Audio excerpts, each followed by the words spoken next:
Bonjour, bon après-midi ou bonsoir à tout un chacun selon l'endroit où vous vous situez de par les quatre coins du globe et bienvenue en tout cas à cette session concernant donc la cartographie genrée avec évaluation d'impact. Mon nom est Lynn Guétou et je vous parle depuis Kampala en Ouganda, donc en Afrique orientale. Je suis à la tête de cette ONG s'intéressant à l'étude de l'impact pour cette région de l'Afrique orientale. Durant notre session sur la cartographie genrée, nous aurons 4 intervenants à accueillir, y compris moi-même. J'ai l'honneur, moi, pour ma part, de servir de modératrice ou speakerine également. Alors, pour qui aurait des questions à poser, essayez de les garder sous le coude d'ici la session questions-réponses spécialement dédiée à cela à la fin de notre heure d'atelier. Alors, se joindront à moi durant cet atelier les 3 autres intervenants, Madame Anawati Ekoradono, Madame Jacqueline Bello Enricoso et Madame Lakavechula Jamianda. Alors, sans plus attendre, attaquons ma présentation ou celle qui concerne l'évaluation d'impact avec un toolkit ou un pack permettant donc de s'y intéresser à la question de l'évaluation de l'impact de la question genrée. Il s'agit donc d'une ONG qui a son QG au Canada à l'origine, Impact, mais aussi en Ouganda et en Côte d'Ivoire. Et nous voulions donc nous intéresser à certains résultats des programmes mis au point en matière d'études d'impact dans le domaine d'activité donc de l'extraction minière. Alors, il s'agit d'un environnement naturellement plutôt masculin au départ, qui assez rapidement permet de mettre à jour donc des inégalités au niveau de l'analyse genrée. Donc en 2011, quand on a commencé à répertorier les statistiques en la matière, il s'agissait vraiment d'un secteur de niche. Peu répandu, cette niche s'est entre-temps élargie et de nombreux donateurs ou mécènes s'intéressent finalement à un traitement plus égalitaire ou équitable entre les genres dans ce domaine d'activité. Prochain transparent, s'il vous plaît. Donc, au cours de la dernière décennie, on a eu l'occasion de se pencher sur des études donc genrées dans l'Afrique subsaharienne et d'autres parties ou régions d'Afrique concernant le secteur de l'EMAP, donc de l'extraction minière artisanale ou à petite étoile, étant donné que l'idée de pouvoir augmenter les résultats pour les femmes mineuses ainsi que les hommes mineurs au sein de leur communauté. Alors, qu'entend-on par une formalisation qui aide à se faire? Eh bien, cela devrait permettre donc de souligner les besoins spécifiques des femmes qui peuvent être plus vulnérables, surtout dans les lieux où les questions des droits de l'homme ou de la sûreté sont en jeu ou en péril. Alors, une meilleure formalisation permettrait donc d'améliorer justement les résultats, les conditions de vie, les revenus publics et de minimiser les environnements, les impacts environnementaux négatifs ou sur la santé ou sur les composantes sociales. Et donc, pour toutes ces raisons, il s'agit vraiment d'une barrière à identifier, cerner avant de pouvoir mieux la traiter ou la soulever pour faire fi de pratiques peu sûres ou inégales. Alors, dans le cas donc des entreprises de petite ou moyenne échelle ou artisanale, nous avons développé des partenariats qui, depuis donc de longues décennies d'expérience, ont pu s'améliorer, se peaufiner au fil de sondages et amener à la création donc de ce petit instrument que nous appelons notre toolkit, en manière notre mallette donc d'outils en matière d'évaluation des impacts genrés. Alors, on l'a dit, il s'agit d'une ressource qui doit s'adresser à 2 groupes cibles en particulier, donc les décideurs politiques d'une part et d'autre part les développeurs des programmes, donc les associations de mineurs, les coopératives gouvernementales, ainsi que le secteur privé qui s'intéresse donc dans le secteur de l'EMAP. Alors plus concrètement, ce toolkit a mis au point 14 instruments stratégiques qui peuvent être utilisés librement. Alors, essayons d'étudier ça de plus près si vous le voulez bien. Alors, les composantes du genre peuvent se subdiviser en 4 catégories. Tout d'abord, les relations au travail dans les zones d'extraction minière avec les institutions, mais aussi le travail ou les relations à la maison.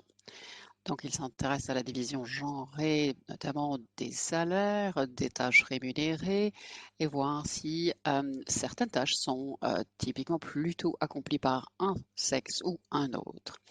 Alors, on essaie de voir comment la communauté minière a tendance à se comporter par rapport aux époux ou épouses respectivement, traditionnellement ou majoritairement.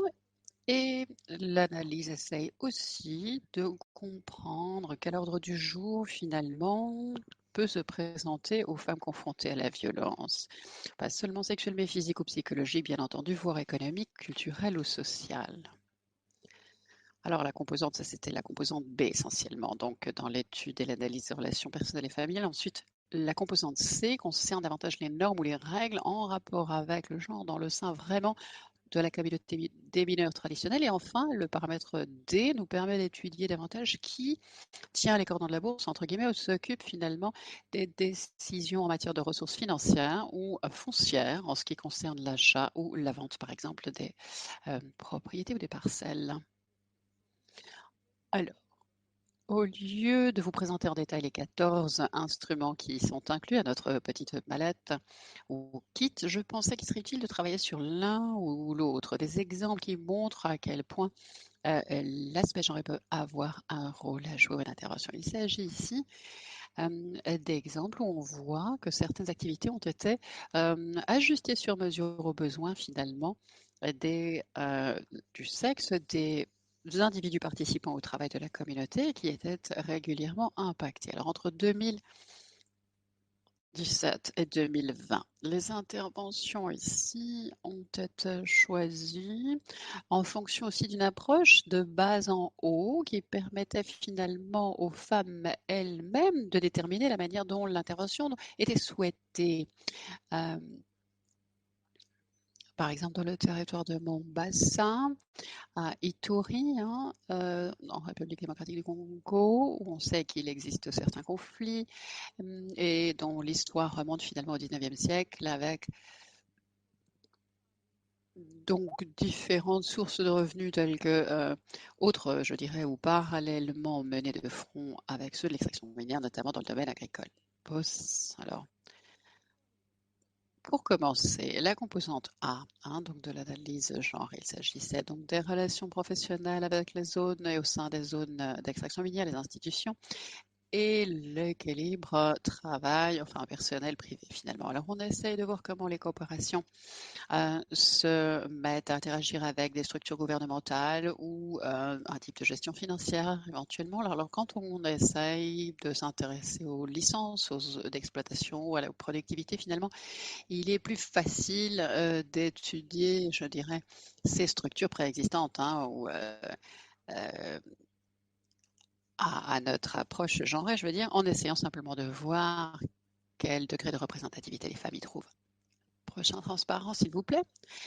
Alors, dans nos zones d'intervention, nous avons interagi avec une coopérative dont la dynamique interne, au début, était très difficile à bien comprendre puisqu'elle était entièrement gérée par des hommes où la représentation des femmes ou de l'intérêt des femmes n'existait absolument pas. C'était un ovni complet. Alors, c'est ainsi que nous avons dû sonder les opinions des membres de la communauté et les femmes ont fait partie de ces études d'évaluation. Certaines ont voulu discuter finalement les résultats et ont interagi ou participé activement, je dirais proactivement avec nous, ce qui nous a aidé finalement à fournir des formations de leadership aux femmes qui en avaient exprimé l'intérêt par exemple, ou pour ceux qui voulaient même avoir une formation académique en matière de droits de l'homme. Tout cela a été soumis à leur intérêt ou à leur approbation éventuelle. Donc certaines ont du moins été sélectionnées par la suite pour bénéficier de ce genre de formation. Dans la continuité de ce processus, les femmes se sont rendues compte qu'elles voulaient procéder à toujours davantage d'autodétermination et à déterminer un mode de représentation qui leur soit plus équitable, plus fidèles, donc elles ont commencé à networker sous différentes formes. Alors EAFECOM est le sigle finalement, en français en tout cas, de l'association qui a permis de rassembler près de 4000 femmes d'une douzaine de communautés euh, d'extraction minière. Certaines ont même atteint déjà le niveau des comités exécutifs finalement de représentation. Donc cela a permis d'augmenter le nombre de femmes en général travaillant au sein de ces coopératives et leur statut. Prochain transparent, s'il vous plaît. Alors, ensuite, pour passer à la deuxième composante, hein, donc qui était celle plus des relations familiales et personnelles, dite composante B. Euh, Là, on est tous conscients, bien entendu, qu'il faut un bon équilibre harmonieux entre hommes et femmes de ces communautés en général et minières en particulier, afin de générer les revenus qui ne lèsent personne, notamment les femmes ayant, dès lors qu'elles s'impliquent dans une activité professionnelle autre que celle de la reproduction, moins à faire au moins de disponibilité dans le sein des relations familiales. Donc ceci implique une formation en matière de droits de l'homme. Dans cet exemple de statistique, on voit la perception des femmes qui souhaitent s'octroyer une activité ou s'impliquer dans une activité en dehors de l'enceinte familiale et son acceptation sociale. Il s'agit bien sûr d'un paramètre ou d'une contrainte s'exerçant directement sur la volonté des femmes à participer à ce genre d'activité, puisque le regard des autres importe et leur soutien. Alors, on voit des recherches ont dû être faites sur leur prise de conscience et l'attitude vis-à-vis, par exemple, des femmes battues. Euh, et on montre sur ce graphique dans la zone dont l'impact a été étudié, la réponse à laquelle est-ce que vous pensez qu'il peut être parfois justifié de battre sa femme était différemment perçue.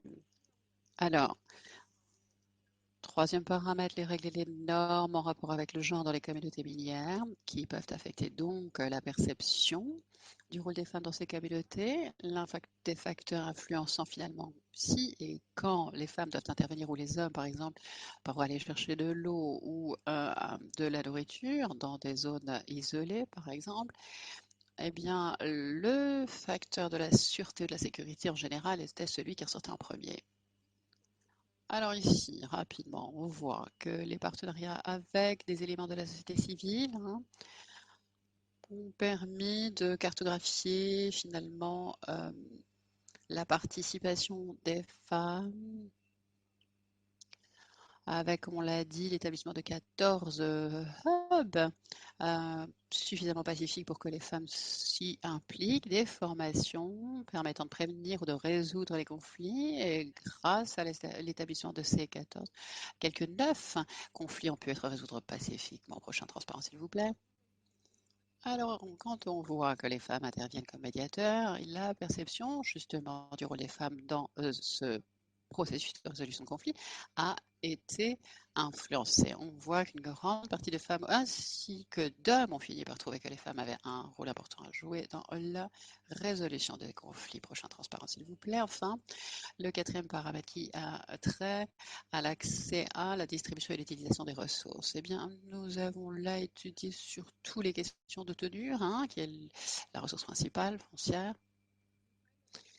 Nous avons mené donc des études pilotes au village et au campement d'exploitation en essayant de voir qu'est-ce qui sous-tendait la base de confiance entre les membres de la communauté, les mineurs, mais aussi les femmes circulant même sans être mineuses, en étant les épouses d'eux, par exemple, ou agricultrices qui prêteraient main forte en période de faiblesse.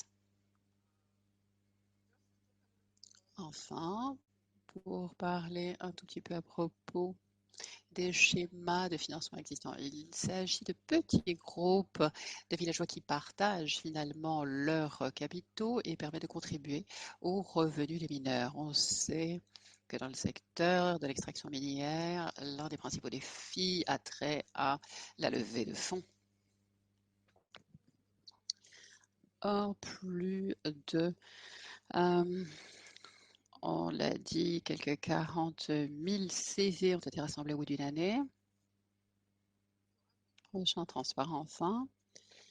On voit la manière dont les territoires d'extraction minière s'inséraient dans la communauté, dans le tissu social finalement, euh, dépendent notamment de la façon dont les ressources sont investies, bien entendu. On a bien pu le voir avec une participation accrue des femmes en fonction des flux de revenus circulants à leur disposition. En conclusion, les interventions en matière d'égalité de genre varient énormément d'un pays à l'autre et en fonction des réalités finalement ou des besoins des femmes dans ces communautés.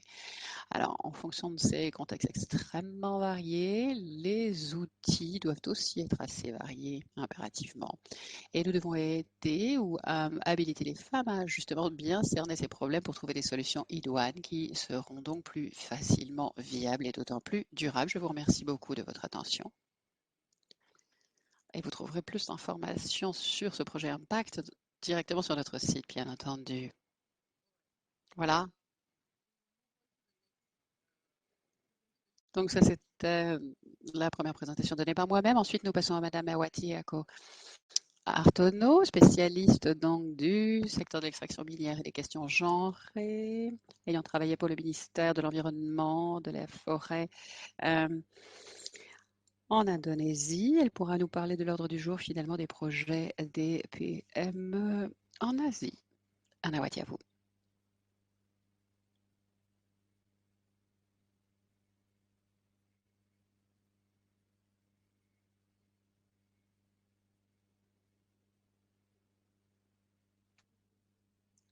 Alors, est-ce que vous m'entendez? Oui, le fil de voix est un peu ténu, mais on entend effectivement l'oratrice.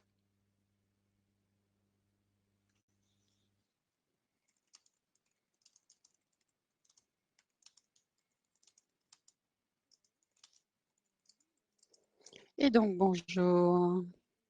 Bon matin, bon après-midi, mesdames et messieurs, depuis l'Indonésie. Permettez-moi de me présenter brièvement, Ernawati Eko Hartono, travaillant donc sur les questions genrées pour le ministère de l'Environnement et des Forêts en République d'Indonésie.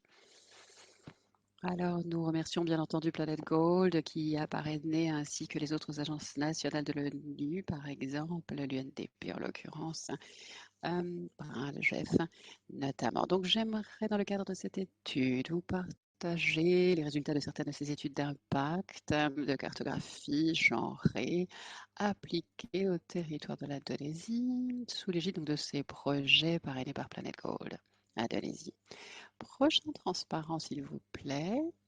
Donc là, nous voyons des résultats donc placés dans le contexte du pays, de ces études genrées, avec les questions d'égalité portant sur le niveau de contrôle, tout d'abord, par exemple, en comparant donc les femmes mineuses qui, en général, n'ont pas le même accès aux ressources telles que le capital, la terre ou les moyens de production. Bien souvent, elles ne sont pas non plus autorisées à participer au processus politique qui ont lieu dans les communautés minières ou dans les villages en ce qui concerne les activités d'extraction.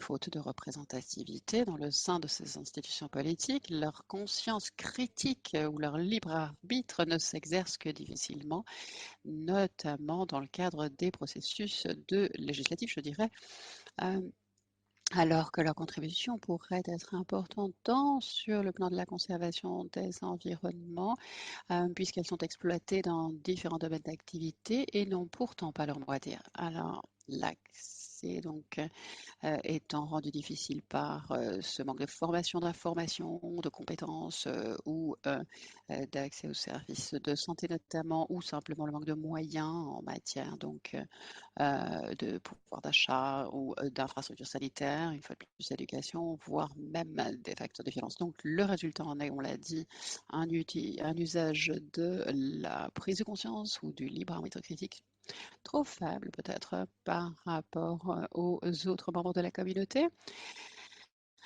Et les femmes font donc de leur mieux, mais on s'est aperçu que seules deux d'entre elles étaient propriétaires tout de même, mais cela ne suffit pas, je dirais, à atteindre le seuil critique de prise de conscience ou de participation au processus de décision en matière notamment de questions concernant les aspects de gestion des déchets, de la politique sanitaire ou du traitement des eaux de la terre, etc.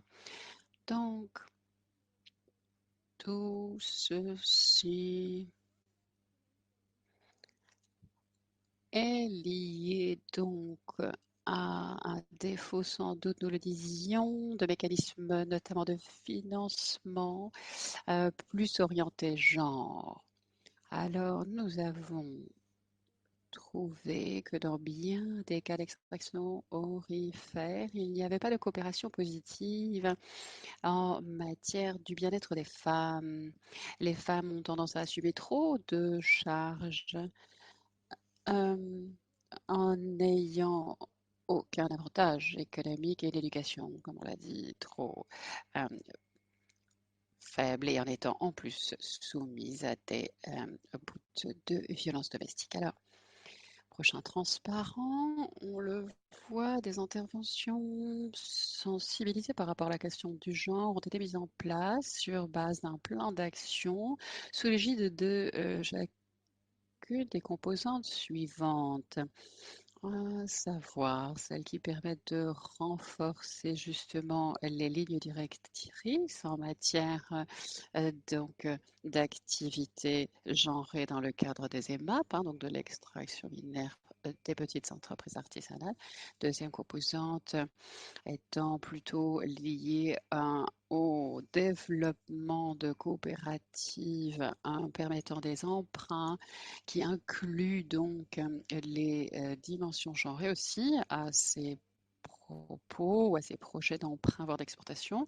Les formations sont un autre aspect, des modules spécifiquement destinés aux entreprises du secteur de l'EMAP qui permet de conseiller finalement l'utilisation des recours à des technologies aussi adéquats par rapport, aussi adéquats que possible, par rapport au genre, justement aux structures genrées de la communauté minière.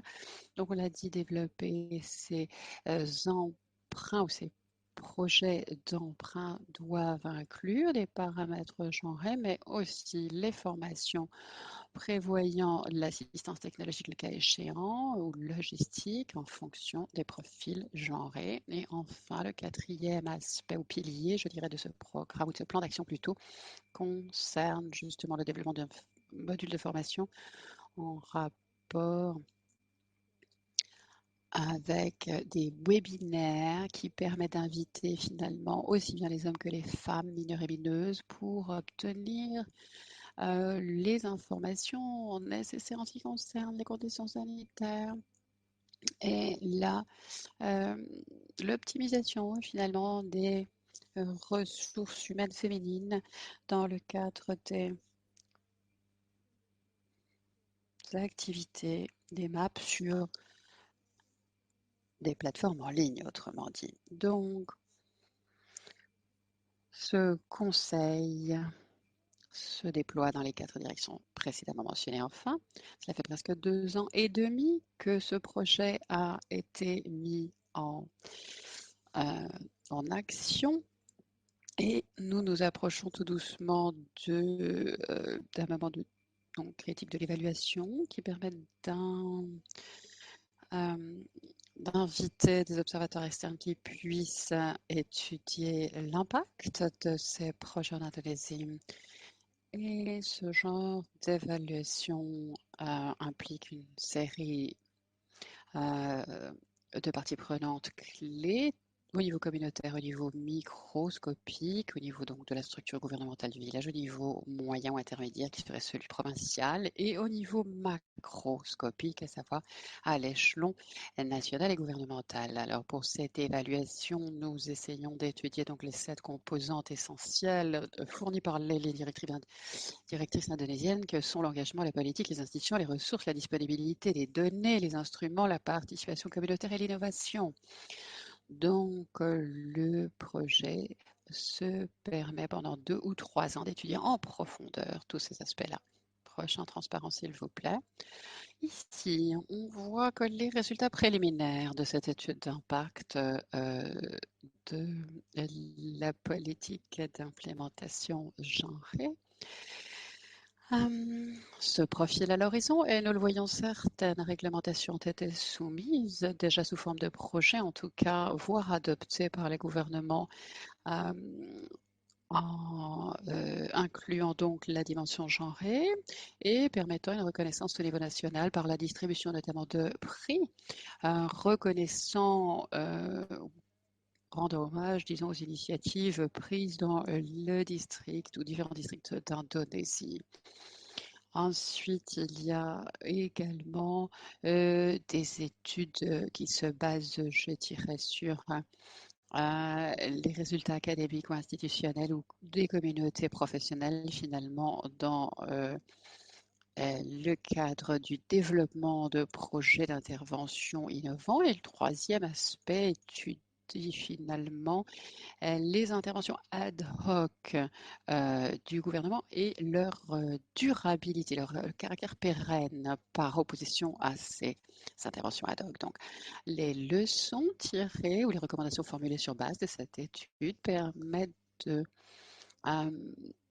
observer que l'observation, disons, de la composante genrée doit permettre de trouver une position d'équilibre finalement par rapport à ces répartitions de rôles genrés et étudier les opportunités tant réalisables ou préférables pour les femmes que pour les hommes finalement et les différents membres de la communauté, identifiant les champions différents dans leurs matières respectives, entre guillemets. Ensuite, il y a aussi l'idée de s'aligner sur une espèce de carte routière en matière de bon comportement genré qui permettent d'assurer un engagement et des résultats aussi durables que possible. Et enfin, ceci sans altérer, je dirais, la rentabilité globalement de l'activité dans ces EMAP. Alors, en conclusion, la durabilité, la pérennité, dirons-nous, et la duplicabilité ou réplicabilité des expériences nous permet d'émuler certaines initiatives en fait adoptées par les coopératives minières, d'une part, d'autre part, d'engager finalement les gouvernements au niveau régional et provinciaux dans la construction et l'élaboration de centres d'excellence en matière de responsabilité genrée. Et le troisième principe, je dirais, à répliquer de manière durable et d'engager toujours davantage les jeunes en tant que catalysateurs pardon, pour servir d'ambassadeurs par rapport à la prise de conscience sur la matière.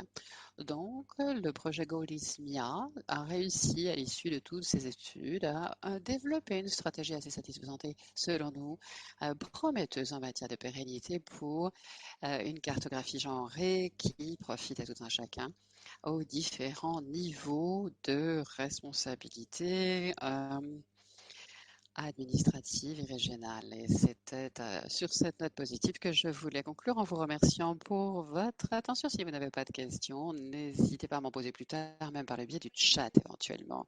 Merci beaucoup, Ernawati, d'avoir partagé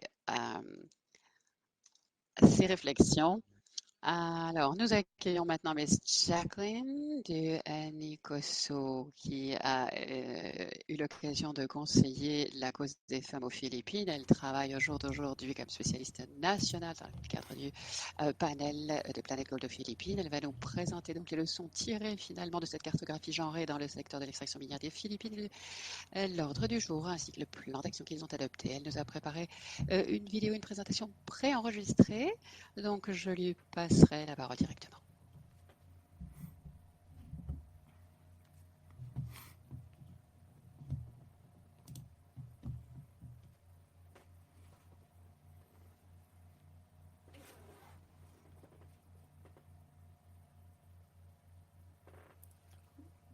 La question de genre dans l'exploitation minière aux Philippines est une thématique assez nouvelle, surtout pour les petites exploitations minières artisanales.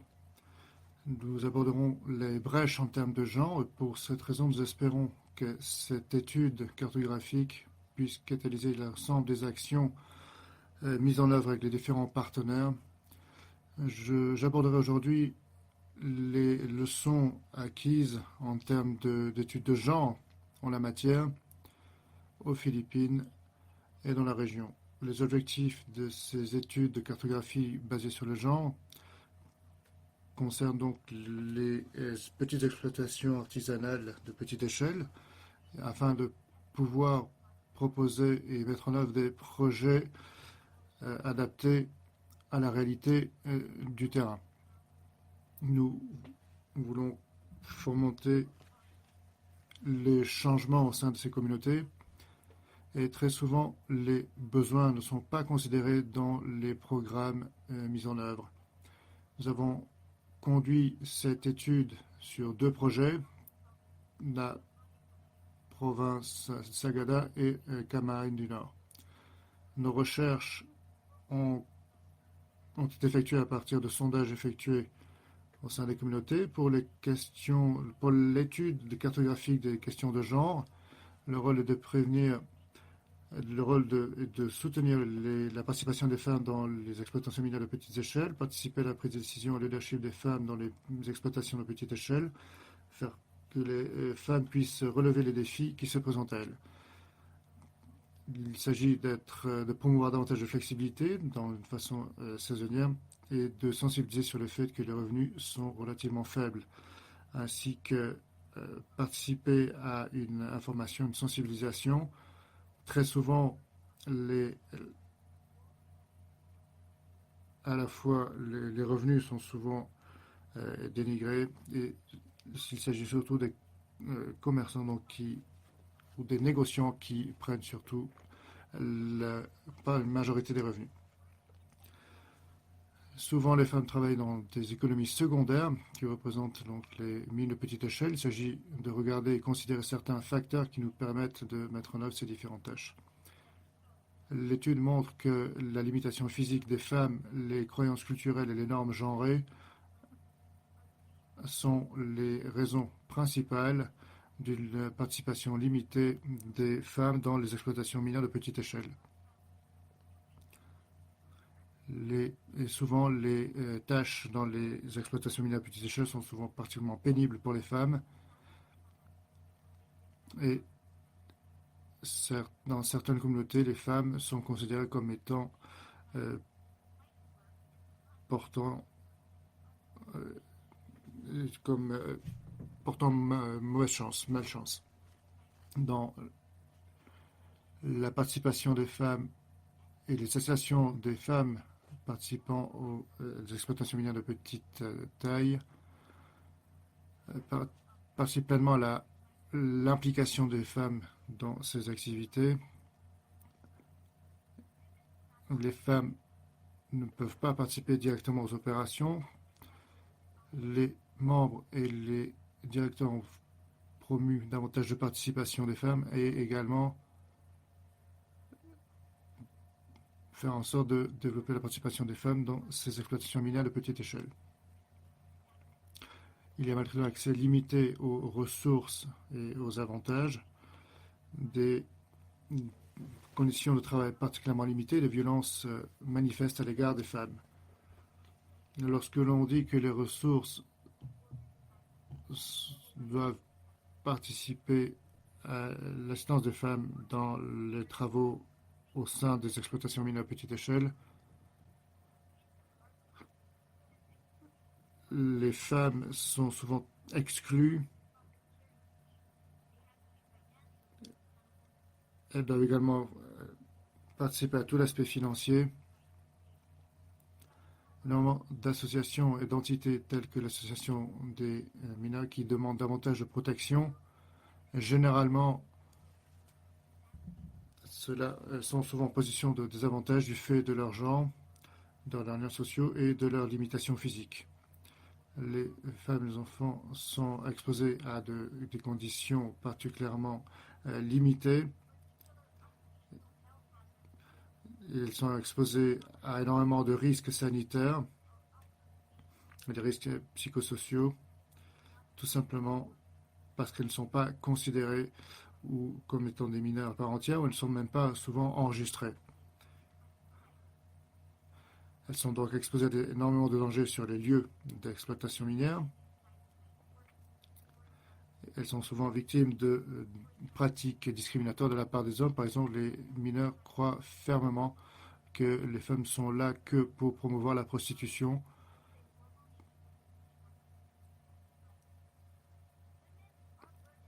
Les femmes représentent souvent un fardeau dans la participation aux activités minières et aux autres activités.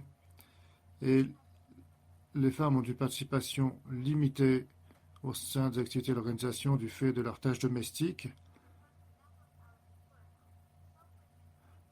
Certaines femmes de ce fait-là viennent sur le lieu d'exploitation avec leurs enfants. Il y a 2 formes de violence recensées à l'égard des femmes qui ont été répertoriées. L'une concerne la violence conjugale et domestique. En deuxième lieu, la prostitution. La prostitution est prévalente dans les mines de l'exploitation minière d'or.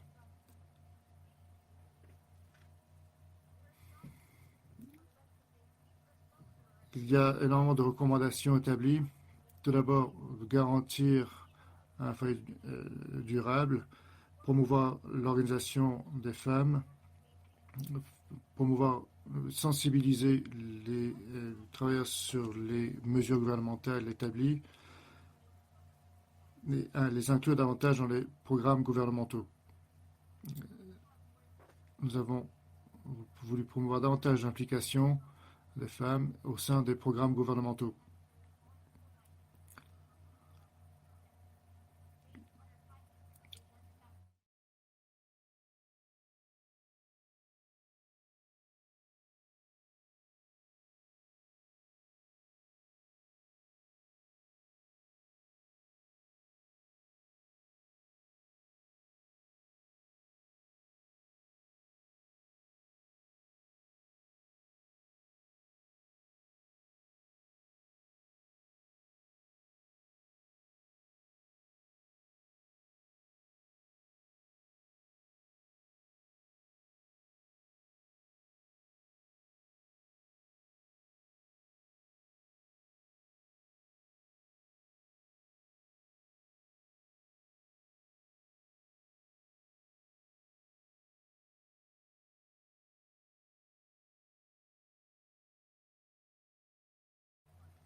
En dernier lieu, pour les derniers possibles en termes de programmes établis par le gouvernement, les plans d'action genrés mis en œuvre, les interventions sur les projets, sur les politiques de genre et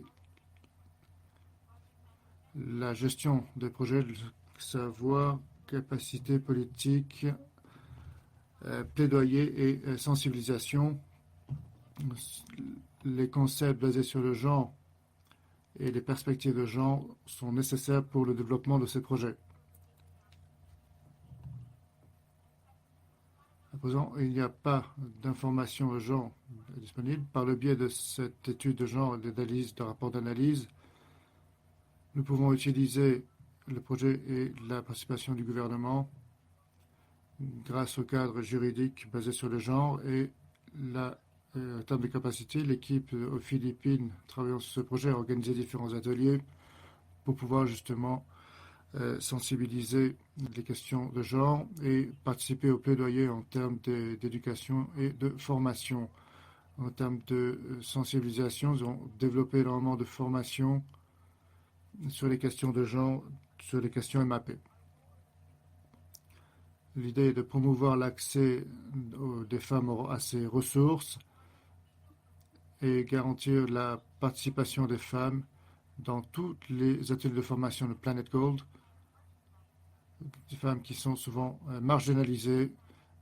L'équipe sur le projet a voulu développer vraiment la participation des femmes à ces ateliers et davantage de mineurs doivent participer et prendre action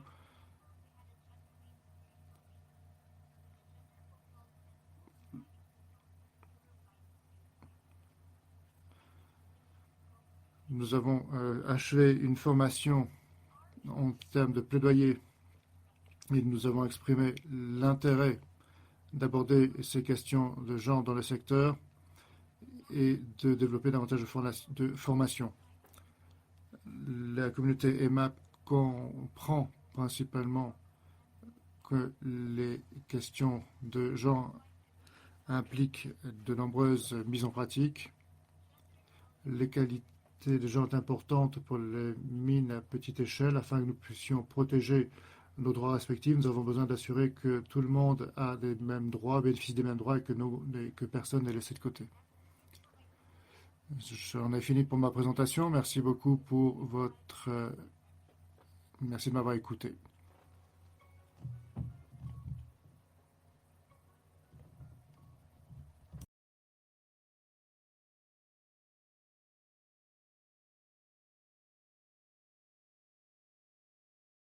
Merci Jacqueline pour votre présentation. Jacqueline est disponible pour toute question ou commentaires éventuels que vous puissiez avoir dans le public. Nous allons avoir une présentation préenregistrée de la part de Miss Lakvadulam Jamiyandagava, praticienne en Mongolie sur les questions de genre de Planet Gold, une partie du programme Planet Gold en Mongolie, et ravi de pouvoir aborder ces questions sur le sujet EMAP,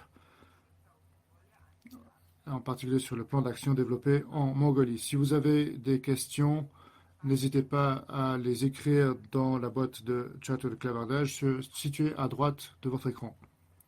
Écoutons la présentation depuis notre intervenant de Mongolie. Merci de retrouver Planet Gold, le forum Planet Gold. Je suis Lakvadulam Jamiyandagava, spécialiste du projet Planet Gold en Mongolie. Je vais parler des leçons acquises à partir de la cartographie de genre sur le secteur MAP en Mongolie. Tout d'abord, je voudrais souligner le fait que les questions de genre sont un objectif particulièrement important dans notre projet sur les aspects tels que les pratiques EMAP. Nous procéderons à l'analyse de genre de plan d'action basé sur la qualité genrée dans les lignes directrices concernant l'agenda et l'exercice contextuel de nos études et d'autres analyses effectuées. Le plan d'action basé sur le genre relié aux différentes activités minières, la question de genre est considérée comme un instrument considérant l'ensemble des aspects considérés dans le projet. Concernant l'étude cartographique basée sur le genre dans le secteur EMAP en Mongolie, le contexte d'étude a été développé par le biais d'un sondage quantitatif montré ici à l'écran. Nous avons développé ce sondage et interviewé un haut pourcentage de femmes. Nous avons considéré 5 projets en fonction des différents objectifs qui étaient de résumer les dynamiques genrées dans le secteur MAP et les implications économiques et sociales sur les femmes mineures et informer des différentes activités sur des questions de genre. Nous avons eu certaines découvertes essentielles et saillantes, parmi lesquelles environ 30% des femmes, 30% des mineurs sont des femmes.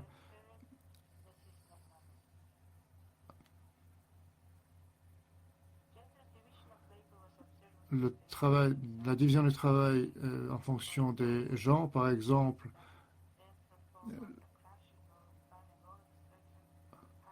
les hommes travaillent davantage sur les questions d'extraction, de traitement des minerais, alors que les femmes travaillent davantage sur les questions de gestion et de services et tout ce qui est également hygiène et nettoyage. Alors que 32%, il s'agissait donc 36% pour les femmes et 32% pour les hommes. Concernant de prise de décision et de stratégie en termes de leadership, la participation des femmes chute, en particulier sur les questions d'ordre administratif et de prise de décision. Nous pouvons voir ici que sur la période 3, toutes les questions liées à l'extraction et impliquant le traitement des déchets.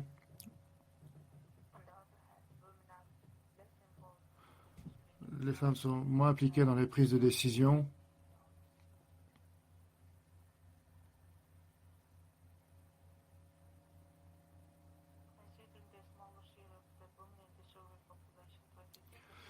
« 22% des mineurs femmes organisées étaient des leaders, alors, par rapport à 14% de l'ensemble des femmes organisées, donc les mineurs femmes organisées. Les leaderships des hommes ou des femmes et les préférences en termes de leadership ont évolué d'un site à un autre et étroitement liées à l'expérience et au fait d'avoir une femme aux positions de leadership. Cela signifie donc que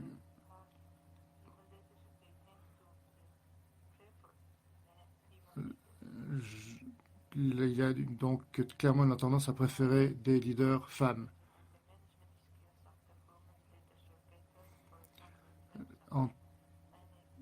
En termes de gestion de direction dans les cadres juridiques, les femmes sont préférées. Les hommes sont préférés les hommes préfèrent les femmes en tant que leaders. Là, mais à la maison, dans les foyers, la réalité est bien différente, puisque les femmes doivent souvent gérer cette double charge, à la fois activité domestique et activité professionnelle. En termes de renforcement des capacités, différentes thématiques abordées concernant la gestion de l'activité professionnelle, des pratiques environnementales sur les questions de réhabilitation et de santé.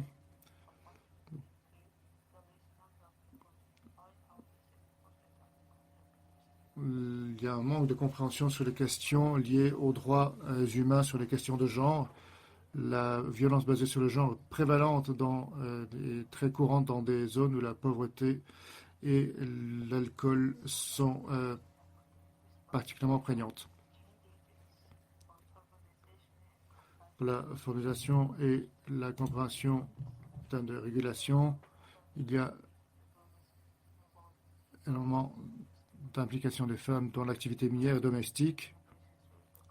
Les recommandations sont de récupérer les informations disponibles et dispersées sur les questions de genre pour participer à la prise de décision, améliorer les politiques en termes d'emploi sur les questions de travail déjà existantes. Le plan d'action, la mise en œuvre du plan d'action sur les questions de genre. Voici les différentes activités liées aux gestions de projets, les différentes questions de connaissances, de politique, les capacités au niveau du gouvernemental, dictées sur les questions de genre, les études de genre, l'évaluation également des analyses et le fait de dispenser des formations et des sensibilisations sur les questions des droits, surtout auprès des responsables des gouvernements locaux.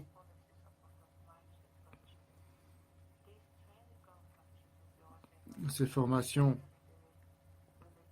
sont reliées aux activités mises en œuvre dans d'autres domaines qui incluent le développement de matériel de promotion, une formation sur les points focaux sur les questions de genre et les comités pilotes sur les questions de genre. Je soulignerai ici les activités principales. La première est la formation sur des points focaux de genre. Nous incluons au moins un homme et une femme nommés par les points focaux qui sont donc formés, l'accès au financement la formation de ces points focaux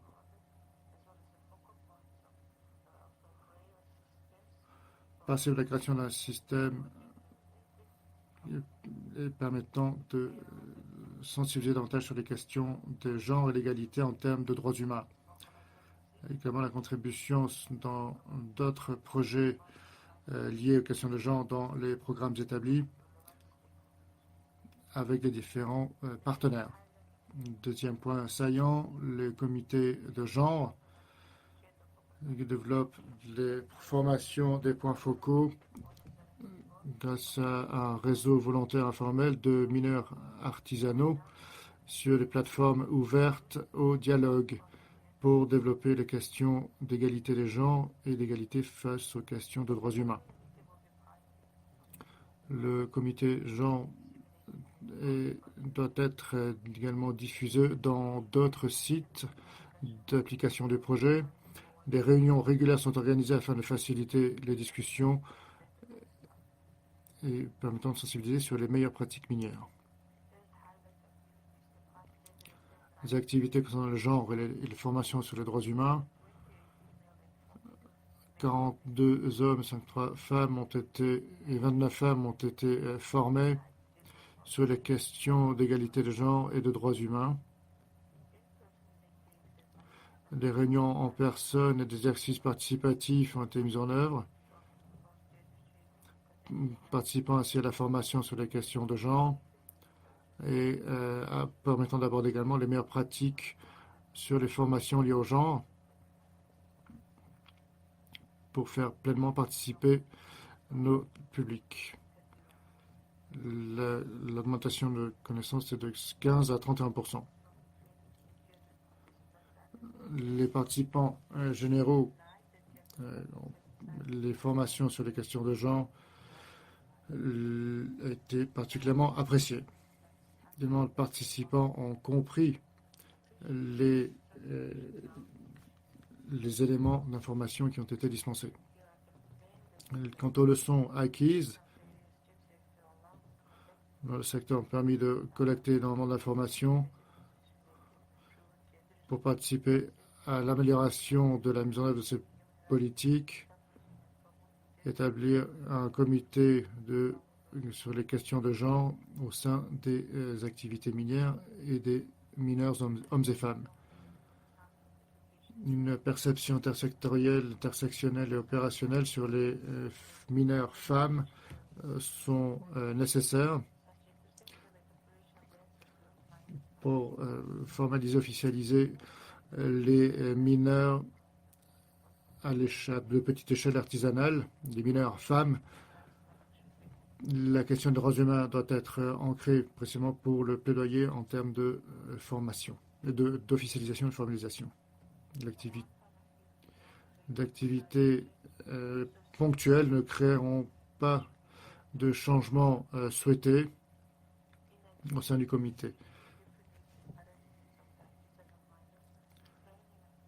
Les activités de formation doivent être organisées de façon participative et fondées sur les exercices pratiques. Le patriarcat et les normes socio-culturelles représentent des barrières sur les aspects de développement des mineurs femmes. Une application consistante de l'approche responsable en matière de genre est absolument essentielle. Je voudrais souligner également que tous les efforts de l'équipe pour l'équipe des activités mises en œuvre en Mongolie. Je vous remercie de votre attention. Merci beaucoup, M. Dlakwanjulam. Le temps nous presse. Nous avons 2-3 questions qui nous restent à aborder, qui ont été donc mentionnées dans le chat. Cependant, je pense que nous n'aurons pas forcément le temps d'y répondre. L'une des questions est liée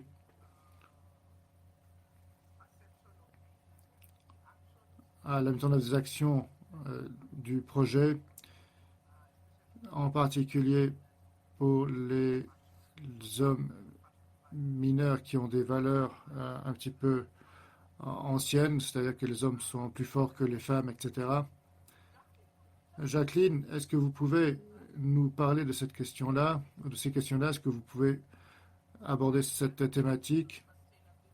Les autres questions concernent la durabilité et comment nous pouvons maintenir ces progrès en termes de durabilité. Alors pour la première question, pour répondre, nous avons énormément de mineurs hommes qui conservent toujours des valeurs assez anciennes et qui perdurent. Donc nous avons développé des modules de formation conçus précisément pour former et sensibiliser les mineurs hommes sur ces questions-là et voir ce que nous pouvons inclure dans les programmes de régulation de la part du gouvernement.